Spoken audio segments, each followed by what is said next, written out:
பரிசுத்த ஆவி உங்களிடத்தில் வரும்போது நீங்கள் பலனடைந்து என்ன அடைந்து எருசலேமிலும் யூதேயா முழுவதிலும் சமரியாவிலும் பூமியின் கடைசி வரை எனக்கு எப்படி இருப்பீர்கள்? சாட்சியா இருப்பீர்கள். ஆண்டவர் இந்த நாள்ல உங்களுக்கு பரிசுத்த ஆவியின் அபிஷேகத்தை தர விரும்புகிறார். அந்நிய பாஷை அடையாளத்தோடு கர்த்தர் உங்களை நிரப்ப விரும்புகிறார். அபிஷேகம் பெறாதவர், அபிஷேகம் என்பது வேற, பரிசுத்தம் ஞானஸ்தானம் என்பது வேற. இப்ப நம்ம கேட்டுக்கொள்வது அந்நிய பாஷை பேசணும் அப்படின்னா பரிசுத்த ஆவியின் ஞானஸ்தானத்தை என்ன செய்ய வேண்டும்? பெற்றுக்கொள்ளும். எப்படி நம்ம மனம் திரும்பி பாவம் மன்னிக்கப்பட்ட பொழுது தண்ணீரில் மூழ்கி ஞானஸ்தானம் எடுக்கணுமோ அது போல ஏசப்பா என்னுடைய பரிசுத்த ஆவியினால் நிரப்பும் அப்படிங்கும் போது பரிசுத்த ஆவியின் ஞானஸ்தானத்தை கர்த்தர் தருகிறார். அல்லேலூயா. பரிசுத்த ஆவியின் அபிஷேகம் என்றால் என்ன? அந்த பரிசுத்த ஞானஸ்நானம் எடுத்த பிறகு ஒவ்வொரு நாளும் ஆவியில நிரம்பி ஜெபிக்கும் பொழுது கர்த்தர் ஒவ்வொரு நாளும் புது புது அபிஷேகத்தை தருவார். ஒவ்வொரு காரியத்துக்கும் டிஃபரெண்ட் அனாயிட்டிங் என்ன செய்து இருக்குது. நம்ம அந்த அனாயிட்டிங்கை கேட்டு பெற்றுக்கணும். எனக்கெல்லாம் ஆண்டவர் சொல்வாரு, நீ ஒரு சபைக்கு போற அப்படின்னா ஏற்கனவே நான் ஒரு சபையில பேசி பிரசங்கம் பண்ணது அந்த அபிஷேகத்தை வச்சு இந்த சபையில என்ன செய்ய முடியாது, என்னுடைய ஓட்ட முடியாது. சரிதான். இப்ப எனக்கு ஆண்டவர் சொல்றாரு, நீ இந்த ஊருக்கு போறேன்னா ஆண்டவர் எனக்கு சொன்னாரு, நீ அதற்காக முழங்கால் பண்ணி இந்த சபையில் இருக்கிற மக்களை டெலிவரன்ஸ் பண்றதுக்கு அதுக்குரிய அபிஷேகத்தை என்று கேட்டு பெற்றுக்கொள். நான் அதுக்குரிய விசேஷ அபிஷேகத்தை உனக்கு தரேன். அந்த அபிஷேகம் தான் அவங்களை என்ன செய்ய முடியும்? ரிலீஸ் பண்ண. போன வாரம் எனக்கு கிடைத்த அபிஷேகத்தை வச்சு நான் இன்னைக்கு இங்க வண்டி என்ன செய்ய முடியாது? ஓட்ட. சொல்றது புரியுதா? அப்ப அபிஷேகத்துல என்ன இருக்குன்னா டிஃபரெண்ட் இருக்குது. ஒவ்வொரு காரியத்தையும் செய்வதற்கு கர்த்தர் டிஃபரெண்டான அனாயிட்டிங் கொடுப்பாரு. உங்க பாஸ்டருக்கு வந்து மேய்ப்பர் அழைப்பு. அவர் மேய்ப்பருக்குரிய போதகத்தை என்ன செய்வாங்க? செய்ய முடியும். அவர் செய்யறதை நான் செய்ய முடியும், நான் செய்யறதை அவர் செய்ய. ஏன்னா கிரியையில வித்தியாசம் உண்டு, பரிசுத்த ஆவியானவர் ஒருவரே. அல்லேலூயா. வரங்களில் வித்தியாசம் உண்டு, ஆவியானவர் ஒருவரே. கிரியில் வித்தியாசம் உண்டு, தேவன் ஒருவரே. ஊழியத்தில் வித்தியாசம் உண்டு, இயேசு கிறிஸ்து ஒருவரே. அல்லேலூயா. அப்ப மூணுக்குமே வித்தியாசம் இருக்குது. இப்ப உங்க பாஸ்டர் பேசுறது போல என்னால பேச முடியாது. ஏன்னா என் மூலமா ஒரே ஆவியானவர் தான். ஆனா அவர் கிரியை செய்யறது டிஃபரெண்டா தான் இருக்கும். அல்லேலூயா. அதை நீங்கள் புரிந்து கொள்ள வேண்டும். அல்லேலூயா. அதனால அபிஷேகம் என்பது வேற. நீங்க ஏற்கனவே பரிசுத்த ஞானஸ்நானம் பெற்றிருந்தீங்கன்னா இன்னைக்கு ஆண்டவர்கிட்ட ஒரு குறிப்பிட்ட அபிஷேகத்தை என்ன செய்யணும்? கேட்கணும். கேட்டாதான் அந்த அபிஷேகம் தான் உங்க வாழ்க்கையில் இருக்கிற பலவீனத்தை மேற்கொள்ள உதவும். அல்லேலூயா. இயேசு கிறிஸ்து வந்து சீசர்களை பார்த்து சொன்னார், உயிர் தெழுந்த பிறகு யோவான் எழுதின சுவிசேஷம் 20ஆம் அதிகாரத்தை நீங்க வீட்டுல போய் வாசித்து பாருங்க. உயிர் தெழுந்த இயேசு கிறிஸ்து சீசர்களை பார்த்து ஊதி பரிசுத்த ஆவியை பெற்றுக் கொள்ளுங்கள் அப்படின்பாரு. அது மறுபிறப்புக்கு அடையாளம். அதை பெற்றாலும் இயேசு கிறிஸ்து சொல்றார், நீங்க போய் எருசலேமில் போய் என்ன செய்யுங்கள்? காத்திருங்கள். பரிசுத்த ஆவியின் அபிஷேகத்தை நீங்க பெற்றுக்கொண்டாதான் நீங்க அந்த பலனை பெற்றுக்கொண்டு எனக்காக இந்த உலகம் முழுவதும் சாட்சியை வாழ்ந்து சாட்சியை என்ன செய்ய முடியும்? பிரசங்கம் பண்ண முடியும். ஏனென்றால் உங்கள் வாழ்க்கையில் நிறைய பலவீனம் இருக்குது.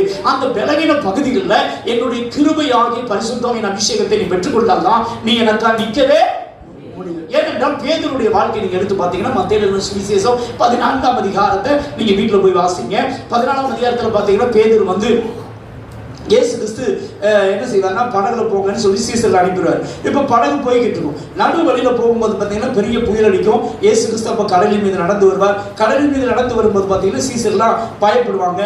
பயப்படும் போது இயேசு கிறிஸ்து நான் தான் அப்படின்னு சொல்லுவார். உடனே பேதுரு சொல்வார், நீரே ஆனால் நானும் கடலில் நடந்து வரேன், எனக்கு என்னதாரோ உத்தரவு தாரும், என்னதாரோ அப்படின்னு சொல்லுவோம். உடனே இயேசு கிறிஸ்து பாத்தீங்கன்னா 29ஆம் வசனத்துல அதற்கு அவர் வா என்றார். அப்பொழுது பேதுரு படகை விட்டு இறங்கி இயேசுவினிடத்தில் போக ஜலத்தின் மேல் என்ன செய்தான்?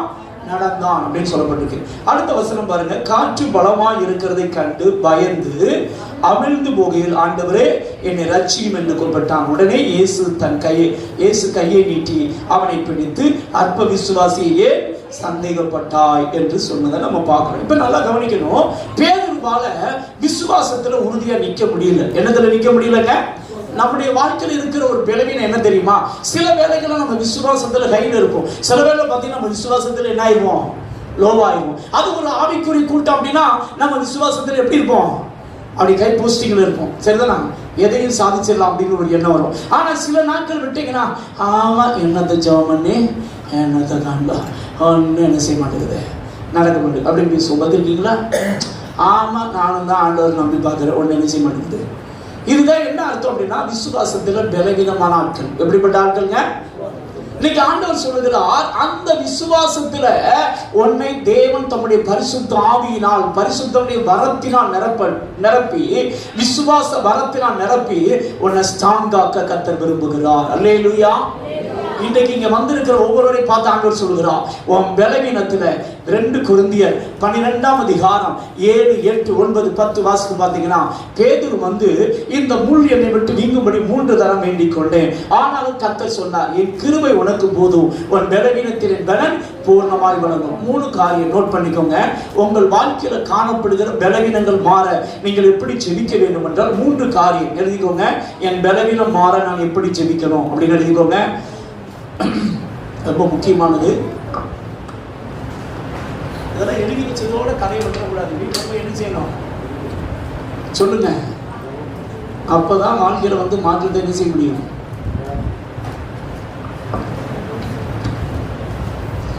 இப்ப இந்த வசனத்தை நம்ம நிறைய பேர் என்ன நினைக்கிறோம் அப்படின்னா, சாத்தான் குட்டுகிறான், சரிதானா? அந்த வசனத்தை வாசிடுவோமே, என்ன சிலருக்கு தெரியாதுன்னு நினைக்கிறேன். அதனால 7ஆம் வசனத்திலிருந்து வாசிக்க பார்க்கலாம். வாசித்து விளக்கம் சொல்லியிருந்தேன். நான் சொன்ன சிலருக்கு புரியாம ஓடிடக்கூடாது. வாசிங்க சிஸ்டர். 2 கொரிந்தியர் 12ஆம் அதிகாரம் 7ல இருந்து 10 வரைக்கும்.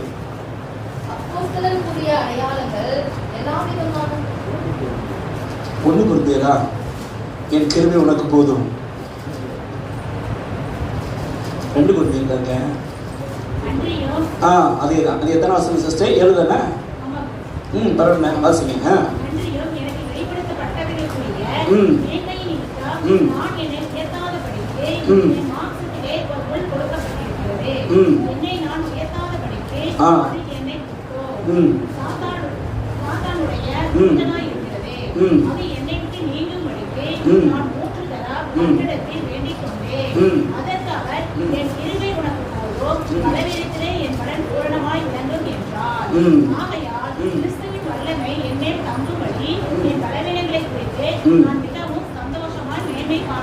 இந்த வசனத்தை நம்ம எல்லாருமே வந்து தப்பாவே புரிஞ்சுக்கிறோம். அதாவது பலவீனத்துல கர்த்தருடைய கிருபை விளங்கணும்னே சாத்தான் வந்து இப்படி தாக்குவான், தாக்குற நேரத்தில் கர்த்தர் கிருபையை தருவார். ஆனால் அதோடைய அர்த்தம் அது வரல. எங்களுக்கு ஆண்டவர் வெளிப்படுத்துகிற காரியம் என்ன அப்படின்னு கேட்டிங்கன்னா, சாத்தானுடைய தாக்குவதற்கு முன்பாகவே நீ 3 காரியத்தை ஜெபிப்பாய் என்றால் அந்த கிருபையை நீ பெற்றுக்கொள்ள முடியும். என்ன பெற்றுக்கொள்ள முடியும்?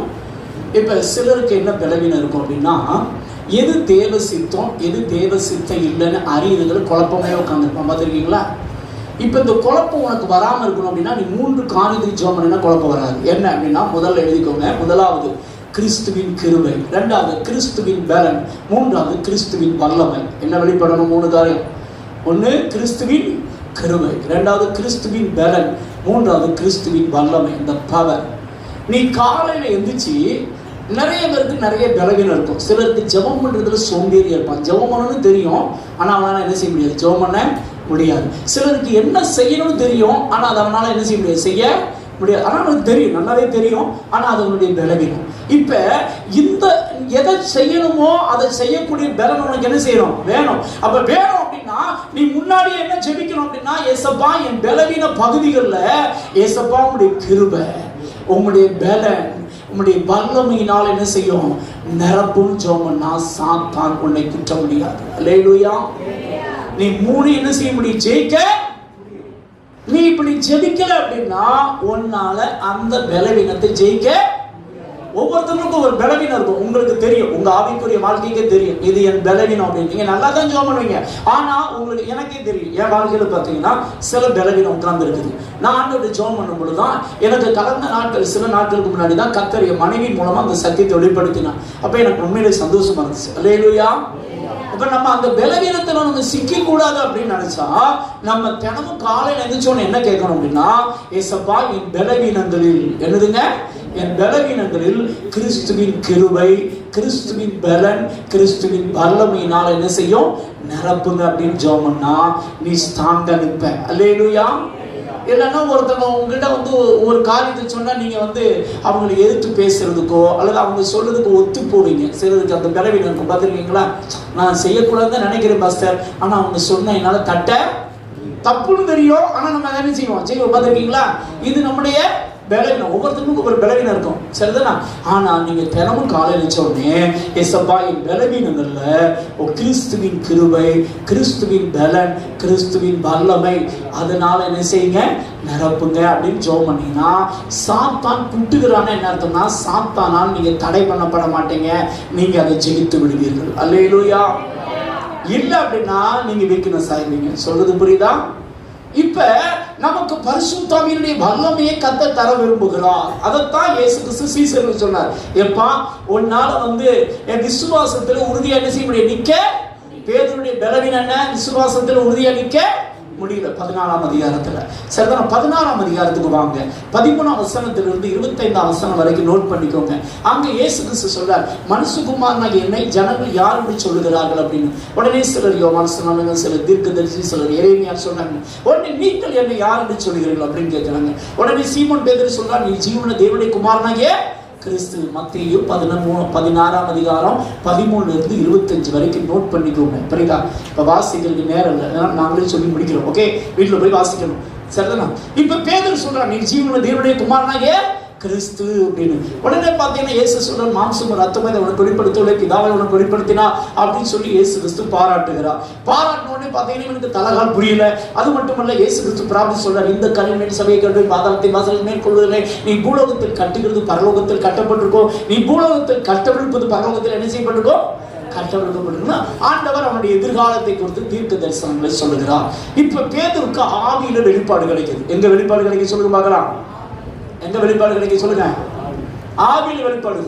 சரிதானா? உடனே இயேசு கிறிஸ்து கொஞ்ச நேரத்தில் சொல்ல, நான் போய் எருசலேமில் சிலுவையில் உங்களுக்கு என்ன செய்ய போறேன்பா, மரித்து உயிர் தள்ள போகிறேன் அப்படின்னு சொல்றாரு. சொன்ன உடனே பேதுரு இயேசுவை தனியா கொண்டு போறான். 24ஆம் வசனம் வாசிக்க பார்க்கலாம். மத்தேயு 16:2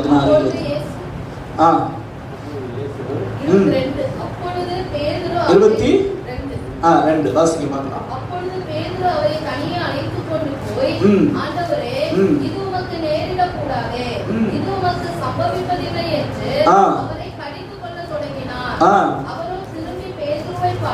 அவர் திரும்பி பேதுருவை பார்த்து, எனக்கு பின்னாக போ சாத்தானே, நீ எனக்கு இடரலாய் இருக்கிறாய். தேவனுக்கு ஏற்றவில்லை சிந்தியாமல் மனுஷனுக்கு ஏற்றவில்லை சிந்திக்கிறாய் என்றார். பாருங்க, யோசித்து பாருங்களேன். பேதுருக்கு கொஞ்ச நேரத்துக்கு முன்னாடி தான் ஆவியில மிகப்பெரிய வெளிப்பாடு என்ன கிடைக்குது?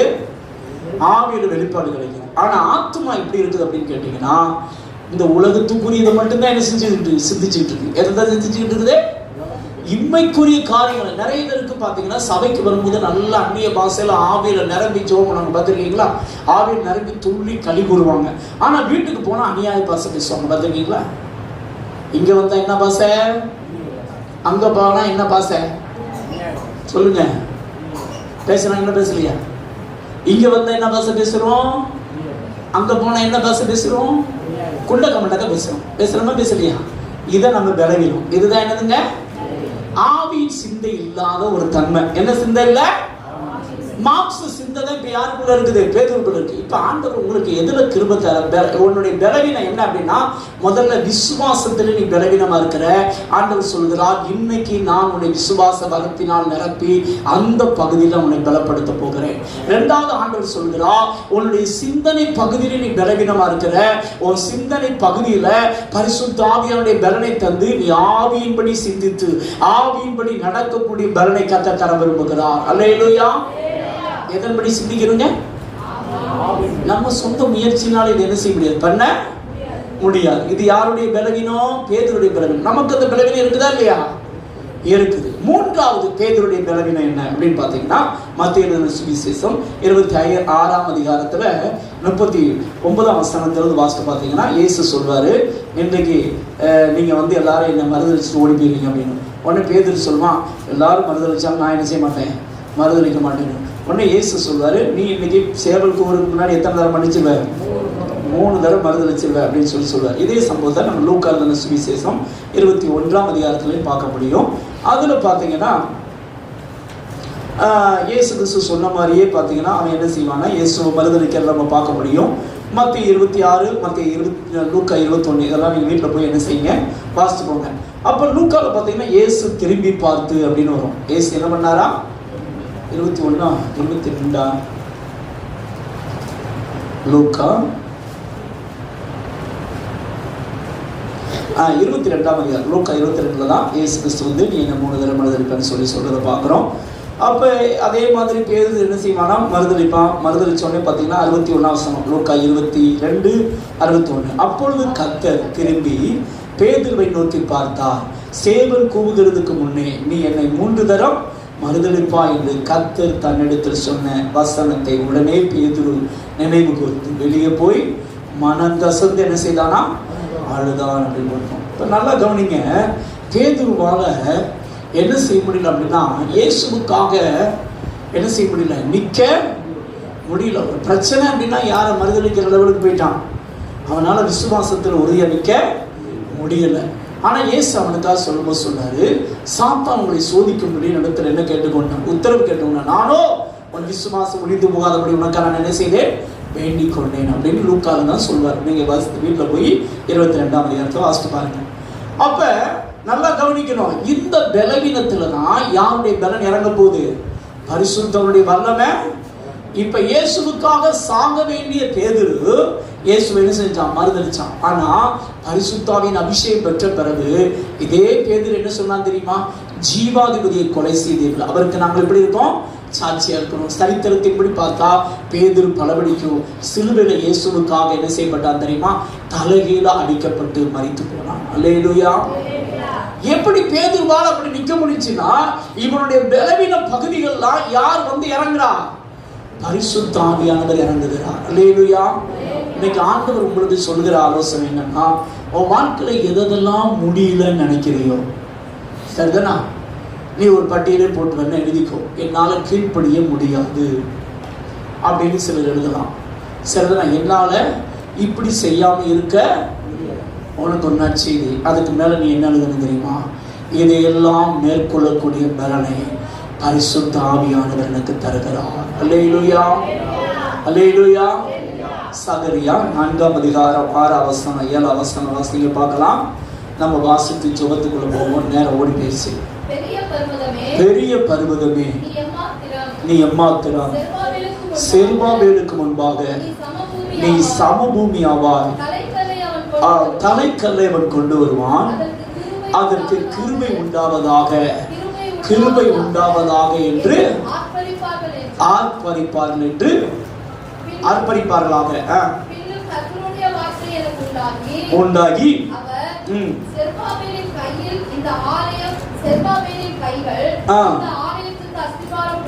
அஸ்திபாரம் போட்டது, அவன் கைகளே இதை முடித்து தீர்க்கும். இங்க நல்லா கவனிக்கணும், இந்த செருபாபேல் யாருன்னு கேட்டீங்கன்னா கவர்னர். இவர் யாருங்க, கவர்னர். அவன் கூட வந்த பிரதான ஆசாரியன் ஜோசுவா. ஜோசுவானா மோசே ஜோசுவா, அந்த ஜோசுவா கிடையாது, இவர் வாழ்ந்த காலத்துல வாழ்ந்த ஜோசுவா. இவங்க பாபிலோன் தேசத்துல 70 வருஷம் பாத்தீங்கன்னா அடிமைகளா இருந்தவங்க. கர்த்தர் கோரேசின் ஆவியை எழுப்பி வெளியேற்றுற பொழுது இவங்க வெளியே வர்றாங்க. வெளியே வந்து ஆலயத்தை கட்டணுங்கிறது தான் தேவன் இவர்களுக்கு கொடுத்த அழைப்பு. யார் கொடுத்த அழைப்பு, கர்த்தர் கொடுத்த அழைப்பு. ஆனா நீங்க எஸ்ரா 3ஆம் அதிகாரத்தை வீட்டில் போய் வாசிங்க, 8ஆம் வசனத்திலிருந்து 12ஆம் வசனம் வரைக்கும். ஆலயத்துக்கு இவங்க என்ன செய்வாங்கன்னா அஸ்திபாரம் போடுவாங்க. ஆனா 4ஆம் அதிகாரம், எஸ்ரா 4ஆம் அதிகாரத்தில் வாசித்து பார்த்தீங்கன்னா எதிர்ப்பு வரும். எதிர்ப்பு வந்தோடனே தேவாலயத்தை கட்டுறதை என்ன செஞ்சிருவாங்க, ஸ்டாப் பண்ணிடுவாங்க. இது எத்தனை ஆண்டுகள் பார்த்தீங்கன்னா 18 இருந்து 20 ஆண்டுகள் என்று வேத பண்டிதர்கள் சொல்றாங்க.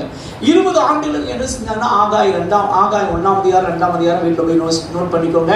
அதுல பாத்தீங்கன்னா ஆண்டவர் சொல்ற, இந்த ஜனங்கள் தேவாலயத்தை கட்டுவதற்கு இன்னும் காலம் வரலன்னு சொல்றாங்கப்பா. ஆனா இவங்க என்ன பண்றாங்க அப்படின்னா, இவங்க வீடு மட்டும் நல்லா டெவலப் பண்ணி நல்லா பெருசா கட்டி நல்லா அழகா ஜாலியா உட்கார்ந்து இருக்காங்க.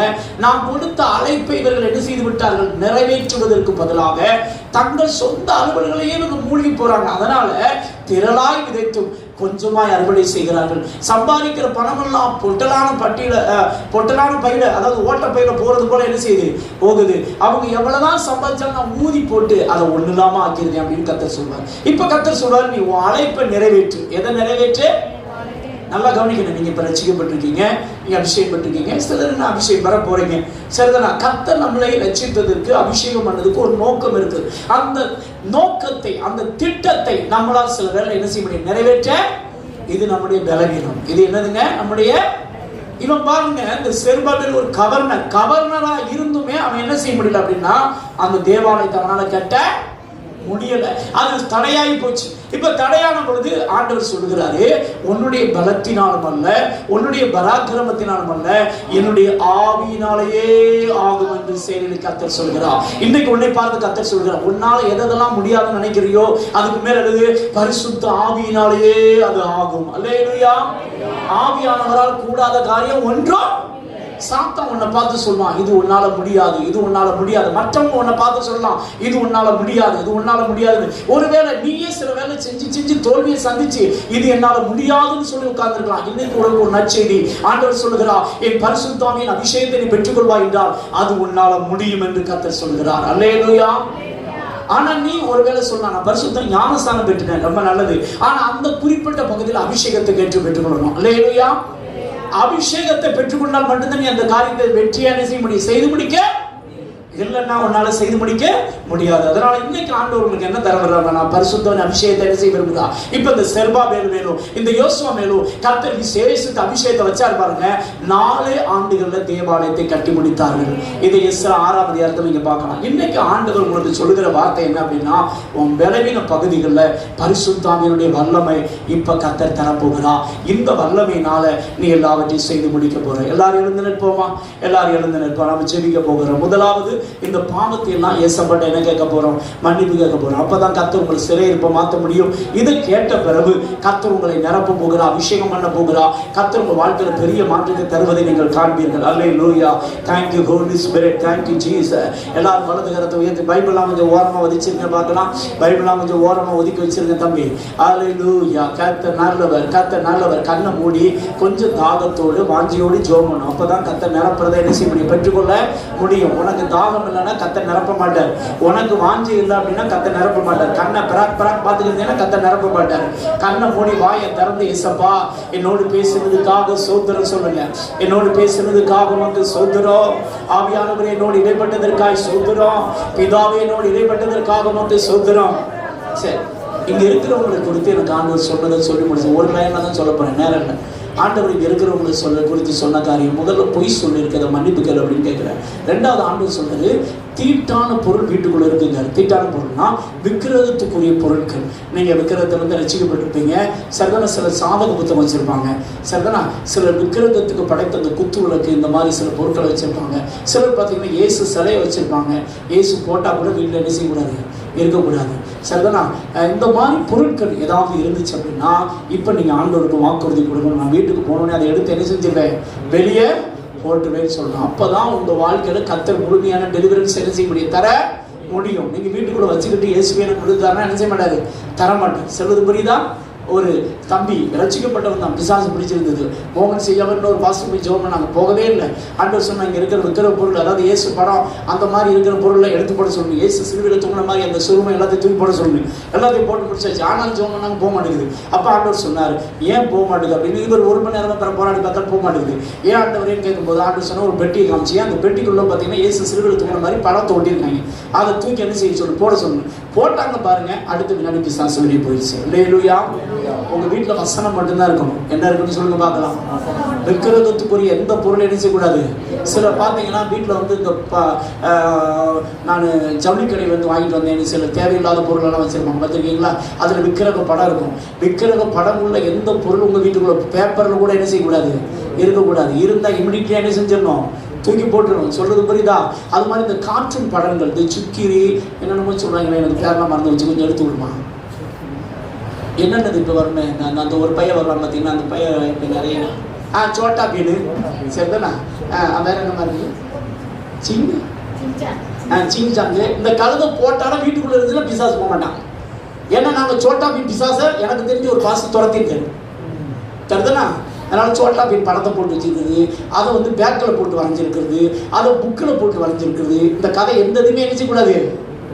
இருக்க எத்தனை பேருக்கு விடுதலை வேணும்னு நினைக்கிறீங்க? வேண்டாமா? அப்போ வீட்டுக்கு போனோன்னு என்ன செஞ்சிடணும்? அந்த கழுதையெல்லாம் சோட்டா பீன் எந்த கழுதையாவது இருந்துன்னு தூக்கி என்ன செஞ்சிடணும்? எரிஞ்சிடணும். சொல்றது புரியுதா? சோட்டா பீனை போட்டுக்கிட்டு அதை வரைஞ்சிக்கிட்டு சிலர் பார்த்தீங்கன்னா கையில் வரைகிறது, அந்த கத்திரிக்காய் நம்ம ஒட்டுற மாதிரிலாம் பண்ணுறாங்க. என்னென்னமோ பண்ணுறாங்க, நம்மளுக்கு தெரிய மாட்டேங்குது. சரி விடுங்க. அதெல்லாம் என்ன செஞ்சிடணும்? தூக்கி எரிஞ்சா விடுதலை கிடைக்கும். இல்லை அப்படின்னா அந்த சோட்டா பீன் யாரெல்லாம் வச்சுருக்காங்களோ நான் சொன்னது வேணால் டெஸ்ட் பண்ணி பாருங்க. உங்கள் பிள்ளை நுள்ளு புல்லுன்னு தான் இருக்கும். அந்த படத்தை வச்சிருக்க பிள்ளைகளே எப்படி தான் இருக்கும்? சொல்லுங்க, எப்படி தான் இருக்கும்? அப்படிங்கும். நீங்க எது கேட்டாலும் அதை எப்படி தான் சொல்லுவோம்? அன்புங்கிற பேச்சுக்கே ஆமா பார்த்துக்கோங்க. ஓகே, ஜெபம் இல்லாம கரங்களை உயர்த்துங்க பார்க்கலாம். இப்போ என்னோட சேர்ந்து பாவத்தை அறிக்கைப்படி ஜெபம் பண்ண போறீங்க. நல்லா தயவு செய்து சொல்றேன், இப்போ நாங்கள் சொல்றது உண்மையா அறிக்கை பண்ணணும். அப்படின்னா தான் ஏசப்பா உங்க குற்றங்களை மன்னிச்சு உங்களுக்கு என்ன தருவாரு? விடுதலை தருவாரு. நீ கனவு கண்டுட்டு இருந்த கர்த்தர் விடுதலை தரமாட்டார். வாலிப பிள்ளை, பாப்பா, தம்பி, தங்கச்சி விளையாட்டா நினைக்க கூடாது, புரியுதா? அப்பதான் கர்த்தர் உனக்கு நிரந்தர விடுதலை என்ன செய்ய முடியும்? தர முடியும். அசால்ட்டா இருக்கவே. ஆமா, ஓகே. ஜோமுலாமா கரங்களை வலது கருத்தை மட்டும் உயர்த்துங்க பார்க்கலாம். வலது கருத்தை உயர்த்தி என்னோட சேர்ந்து சொல்லுங்க, அன்புள்ள இயேசப்பா, நீங்க என்னோடு பேசுன உம்முடைய வார்த்தைகளுக்காக உமக்கு ஸ்தோத்திரம். பரலோக பிதாவே, உமது குமாரன் இயேசுவின் நாமத்தினாலே உம்முடைய கிருபாசனத்தில் வருகிறோம்.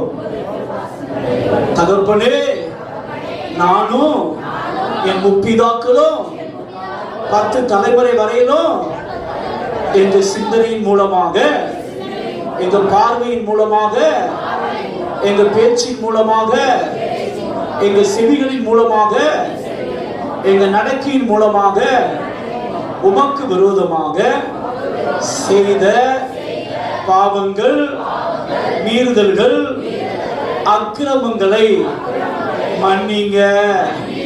பாவங்கள், மீறுதல்கள், அக்கிரமங்களை மன்னிங்க. ஏசப்பா, கோபத்தையும் கோபத்தின் ஆவிக்கு இடம் கொடுத்த இச்சையையும் இச்சையின் ஆவிக்கு இடம் கொடுத்த சர்ப்பத்தின் ஆவிக்கு இடம் கொடுத்த இயேசுவின் ஆவிக்கு இடம் கொடுத்த அக்கிரமத்தை மன்னிங்க. ஏசப்பா, கோபத்தையும் கோபத்தின் ஆவிக்கு இடம் கொடுப்பதையும் இச்சையையும் இயேசுவின் ஆவிக்கு இடம் கொடுப்பதையும் பிரிவினையையும் பிரிவினின் ஆவிக்கு இடம் கொடுப்பதையும் மனப்பூர்வமாக வாழ்நாள் முழுவதும் இயேசு கிறிஸ்துவின் நாமத்தினாலே வெறுத்து விட்டு விலகுகிறேன். தேவனே, இயேசு கிறிஸ்துவின் நாமத்தினாலே வெறுத்து விட்டு விலகுகிறேன். ஏசப்பா, உமக்கு கீழ்ப்படுகிறோம். இயேசுவின் நாமத்தினாலே கோபத்தின் ஆவியே, எரிச்சலின் ஆவியே, இயேசுவின் ஆவியே, சர்ப்பத்தின் ஆவியே, என்னை விட்டு, என் சந்ததியை விட்டு, என் குடும்பத்தை விட்டு இயேசுவின் நாமத்தில் வெளியேறி போ. இயேசுவின் நாமத்தில் வெளியேறி போ. ஏசப்பா, நல்ல வலதுகரத்தை சொல்லுங்க. ஏசப்பா, நான் பொய் சொல்லியிருந்த அக்கிரமத்தை மன்னிங்க. தீட்டான பொருட்கள் எங்க வீட்டுல இருக்கும் என்றால் இந்த ஜெபம் முடிந்த பின்பு நீங்க எதெல்லாம் தூக்கி வெளியே போட சொல்றீங்களோ அதை நான் வெளியே போட இப்பொழுது மனம் திரும்பி உமக்கு முழுமையா ஒப்பு கொடுக்கிறேன். எனக்கு விடுதலை தாங்க. விடுதலை தருவதற்காக உமக்கு நன்றி, உமக்கு நன்றி. கரங்களை உயர்த்தி, ஏசப்பா, என் பலவீன பகுதிகள் எல்லாம் கிறிஸ்துவின் கிருபையை தாங்க. என் பலவீன பகுதிகளிலே கிறிஸ்துவின் கிருபை, கிறிஸ்துவின் பலன், கிறிஸ்துவின் வல்லமையினால் என்னை நிரப்புங்க. இப்பொழுது தாகத்தோடு, விசுவாசத்தோடு, பரிசுத்த ஆவியின் ஞானஸ்நானத்திற்காகவும் பரிசுத்த ஆவியின் அபிஷேகத்திற்காகவும் தாகத்தோடு வந்திருக்கிறோம். எங்களை நிரப்புங்கப்பா, எங்களை நிரப்புங்கப்பா, எங்களை நிரப்புங்கப்பா. இப்போ உங்களுக்கு ஒரு 2 நிமிஷம் டைம் தாங்க. அதுக்கு பிறகு நான் உங்களுக்கு டெலிவரி சேவ் பண்ண போகிறேன். இந்த 2 நிமிஷத்தில் நாங்கள் இப்போ எக்ஸாம்பிளுக்கு கோபமும் இச்சையும் மட்டும்தான் சொல்லணும். ஆனால் நீ என்ன பாவம் செய்யணும்னு உனக்கு நல்லாவே தெரியும். இந்த அறிக்கை பண்ணும்போது உனக்கு ஆவியானவர் ஞாபகப்படுத்துவார்.